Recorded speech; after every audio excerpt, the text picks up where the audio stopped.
Hello and welcome to another Blues Focus match preview, where today I'll be taking you through the action that's set to unfold on Tuesday night. Another sellout, which really isn't surprising nowadays, is it? The fact that our support is so good. And on Showcase, I mean, the games that we've had at the moment, the 6 games winning in a row, unprecedented really for us. I mean, especially in my lifetime, not really seen a Blues team win as much as this consecutively. And I mean, the last time we won 6 in a row was in the mid-80s. So going back some way, and it was a 3-2 win, wasn't it, against Peterborough on Saturday. We certainly made it hard for ourselves, not starting well again, and it seems to be a bit of a common occurrence throughout this season. I mean, we've gone behind in 4 League One games, and well, we've come back to not losing any of them, but still, as I said, not making it easy for us, especially with the howler that Bailey Peacock-Frowell had, with Ricky J. Jones capitalising on his error at the back, kind of just taking too long with the ball, and then J. Jones just slid in and put the ball in the back of the net, and then Fernandez scoring to make it 2-0 with a open header from a corner, which is really disappointing to see, to be honest, because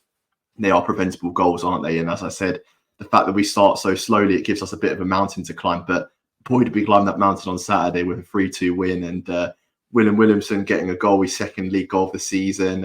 Hansen with the assist. I said in my match preview that he was going to score in this game, but if you're not going to score, at least you can assist a goal, can't you? And Four was in the right place at the right time to tap in, and then 2-2 with Jay Stansfield scoring. Well, I say Jay Stansfield scoring, it was down as an own goal with a bit of a lucky deflection. But I tell you what, when you're winning games, you can take anything you can, really, in terms of just the luck that's going our way at the moment, and also just the battling spirit to really make us in the ascendants, because I don't think Peterborough even had a shot in the second half, to be honest. We were just all over him, and I guess that's down to the setup that Chris Davis has, just completely suffocating Peterborough, not letting them out of their own half and playing high and ridge, playing on the front foot. And we got our just rewards around the 60-minute mark with Christian Bielik rising highest to, I say head the ball in, but again, like what I said, when you're winning, everything goes your way, and it was a bit of a hand, wasn't it? But we're a bit quiet about that, and it's a 3-2 win for Birmingham in the end. And looking forward to Tuesday's game against Huddersfield Town. They're a team that were touted to be up there with us, really, in League One, but not really got off to the best of starts, in the fact that they've lost 6 of their last 7 games in all competitions, having lost their last game out, and then also, 10th place in League One and just outside the playoffs, and there's still a long way to go. But Huddersfield fans aren't exactly the happiest bunch at the moment. You see their Twitter comments, and they're very angry about the ownership and the sporting director as well, and the recruitment has not been good enough for them. But in terms of our recruitment, it's been fantastic, hasn't it? And with this being a Tuesday night game, and now we're starting to get into those Saturday, Tuesday games, I feel like there is going to be a bit of rotation, and this is really going to showcase the squad depth that we've got as well. Because if you look at the starting 11 that I'm predicting, I imagine Ryan Allsopp's going to come in. It's a sign of debate, isn't it?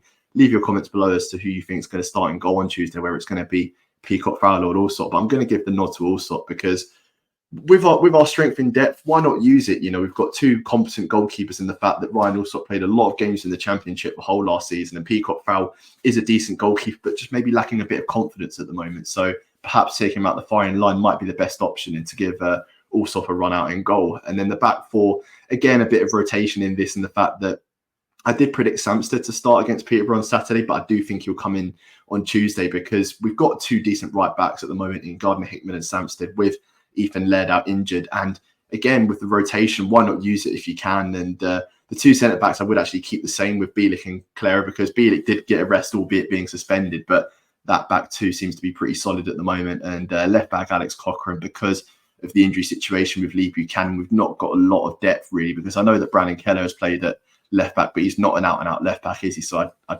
keep Cochrane in the team for now. And the 2 holding midfielders, Paxton Ho and Iwata, have been fantastic, haven't they? With the combination that they made for Bielik's goal, with one of them coming short to the corner, just playing a 1-2 between each other, just really fast thinking and catching Peterborough off guard. But I would actually put Paxton Ho on the bench, not because he's done bad or anything. Again, it's just the rotation and keeping everybody fresh. So I put Mark Leonard in next to Iwata, because Mark Leonard is someone that started the season so well, didn't he? Really didn't put a foot wrong, but just because Iwata came in, and he is absolute class, isn't he? And as much as Leonard and Iwata haven't played with each other yet, next to each other, it's all about gelling the team, isn't it? We've got 17 new players, so I feel like we've got to try out different combinations just to get everybody accustomed to each other.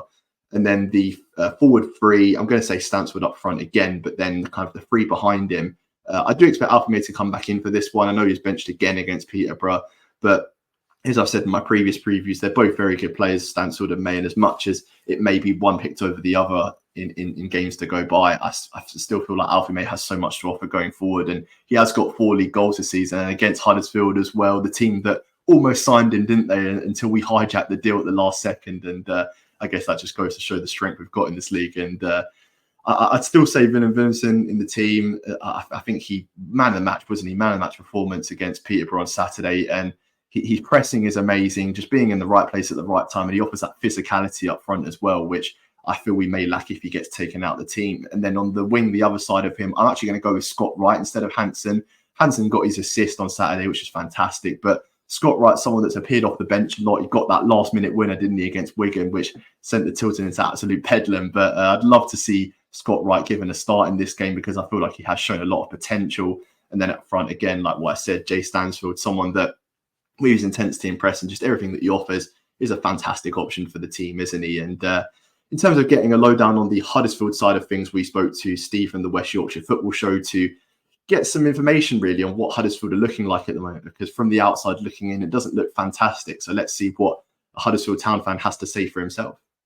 Hi Sam, you alright? Hope you're doing well, mate. Yeah, so obviously it's not been a great time so far. I'm stood outside my workplace and it's currently raining and it's quite depressing, and yeah, basically that's been the same for Huddersfield Town season so far. Started off brightly well against Peterborough United, beat them, and then we got some good results early on, and then we played against another Midlands side in Walsall, and in the League Cup we lost that, and kind of it all went wrong from there, if I'm being honest. We've now lost 6 out of the last 7 6 out of the 7 last games. We're in very bad form. There seems to be a mentality problem with the players, lack of quality, don't have enough goals, making mistakes in every game. You know, we've had some shocking performances. I mean, the game against Blackpool and Northampton particularly were both poor. And so yeah, it's just not going well at the moment, and I don't think it's going to turn around against you lads on Tuesday night. I'm very, very nervous about the fixture. I'm not going to lie. You guys are in magnificent form, scoring goals, and you know, but you should be. I mean, you have spent £329 million this season and nicked Alfie May offers, which I'm still not happy about. But there we go.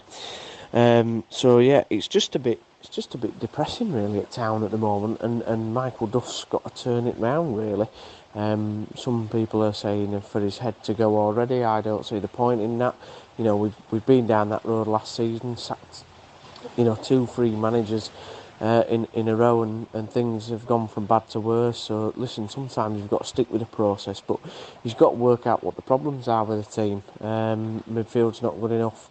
Like I said, making mistakes at the back. We've got a lot of injuries as well, to be honest.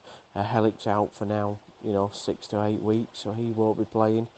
And we brought in Ladapo, but he's not match fit. Doesn't look like he's played in quite a while, so he's got to get up to speed. So it's just, yeah. It's just all very depressing, mate, I'm not going to lie. But yeah, obviously, we were supposed to be kind of up there with you guys. I think you and Wrexham have made the best start. Stockport have dropped off a little bit. Barnsley are doing well. I know we're sort of going down towards mid-table now. But listen, there's big pressure on Michael Duff's shoulders. We need to be up there with you guys to get back to the Championship. So, but I'm just not positive going into tomorrow. So my prediction's going to be 5-1 to Birmingham. Oh, that's all right, mate. Cheers. Bye-bye.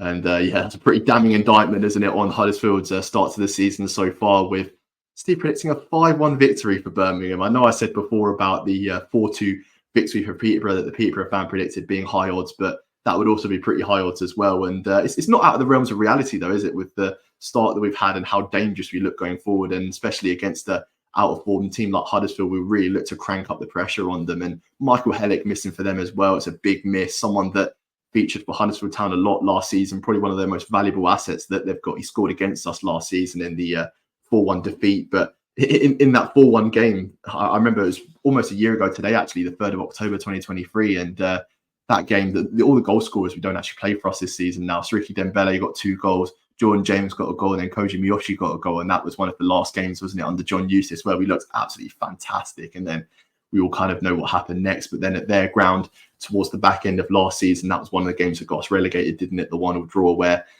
we didn't put enough pressure on them, but I just don't feel like that's a problem at all now for Birmingham. We play on the front foot. We really crank up the pressure when we need to. I feel like we have different gears to our game as well. We can step up when we really need to. And as much as we went 2-0 down against Peterborough, I'm still kind of optimistic that we were going to get something from the game. It's just the way that we're thinking at the moment and the switch in mentality, which has just been so refreshing to see, isn't it? But with a score prediction for this game, I'm going to go with a 2-0 victory for Birmingham. I just feel like we've really got to focus on keeping this clean sheet and also just starting well as well and not letting them get into the game, because we've just got to shut that door from minute 1 to minute 90. Just make sure that we play well as a team. The combinations are great from the start, and also just that confidence in the defence as well, in the goalkeeping positions, that, you know, whenever the goalkeeper gets on the ball, there's not going to be anxiety in the stadium, because there wasn't there, certainly after Peacock Farrell's mistake. But with Allsop in goal, I feel like that could change. But yeah, again, let me know in the comments what you think about the goalkeeping situation and what you think the score is going to be for the game as well. And just a final mention as well about the success of the channel recently. It's kind of coincided with Birmingham City's run of form. And I just want to say thank you so much to everybody that's watching these videos, because it means a huge amount to everybody, all the content contributors to this channel. You know, we all notice the views that we're getting in the comments, and we just want to say thank you to you guys. And as well, we've been shortlisted for the Football Content Awards for the best club content creator. So in the comment section below and in the description as well, we've got kind of a link as to how you can vote for us and really support us within this ceremony that's happening at the Tottenham Hotspur Stadium on the 21st of November. And the Blues Focus boys will be there for that, and I'm sure we'll put out a video for that as well. So if you can vote for us in the description below, that'd be much appreciated. It only take around a minute, and it would help the channel out hugely. So please, if you could vote for us, that would be fantastic. And if you're going to the game on Tuesday, enjoy it, get behind the team as we have done already this season, and just create that atmosphere which has been so hostile and a joy really to watch from. So yeah, be sure to like, share, comment, subscribe, and most importantly, keep right.